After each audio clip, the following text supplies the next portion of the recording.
Daniel chapter number 6, verses 1 through 5. It pleased Darius to set over the kingdom 120 princes, which should be over the whole kingdom, and over these 3 presidents, of whom Daniel was first, that the princes might give account unto them, and the king should have no damage. Then this Daniel was preferred above the presidents and princes, because an excellent spirit was in him. And the king thought to set him over the whole realm. When the presidents and princes sought to find occasion against Daniel concerning the kingdom, but they could find none occasion nor fault, for as much as he was faithful, neither was there any error or fault found in him.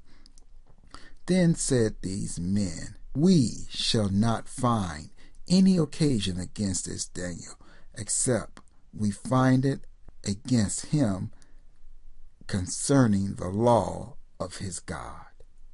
Chapter number 6 is our last chapter that actually deals with the history, you may say, of the life of Daniel and his friends and the kings. After chapter 6, we move into chapter 7, or the latter half of the book of Daniel, and we are consumed with nothing but visions and dreams for the remaining portion of the book of Daniel. So, it's this last one is kind of bringing it all to a close. Daniel at this time is fairly up in age. He wasn't the young man that came fresh from the land of Judah that would not eat the king's meat. But he was a senior statesman, and you can see he was a wise and temperate individual. We can see here that they couldn't find any fault in Daniel. Isn't that amazing? Someone says, we can't find any fault. Your enemies can't find a fault in you at all. I pray we all, as believers, get to be to that state where our enemies will not find a single fault. Now, we talk about Darius the Mede. Now, if you do research Darius the Mede, there is some questions as to did he really exist.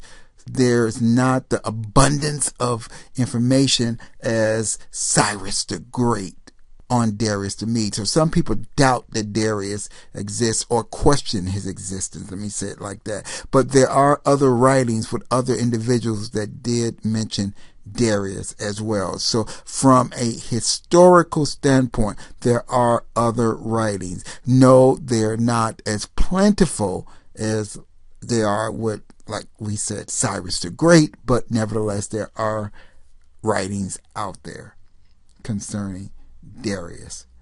And also here's another statue of what individuals believe to be Darius.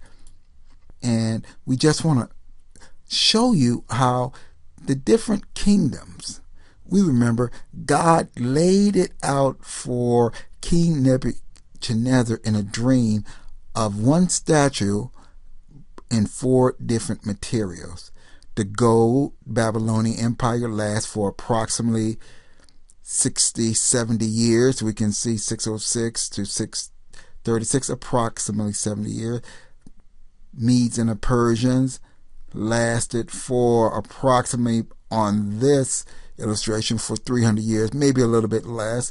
And we know that the Grecian Empire lasted for about 300 years. In 1946, Greece, and that's 1946 BC or BCE, it actually became a Roman province. And then we know Rome was known as the Eternal City, lasting for approximately 1,000 years, 500 years as a republic, 200 or 300 years in its height, its zenith, and 200 or 300 years in its decline, to give you kind of a summation as to what's going on here. Because, as we said before, the powers has been shifted. The Watchers had shifted the power from Belshazzar, from the Babylonians, to the Medes and the Persians. So many times when governments topple, we do not want to give God any credit. But once again, the Watchers are the ones that putting up kingdoms and taking down kingdoms. God, we bless you and give you glory and honor and praise. Thank God.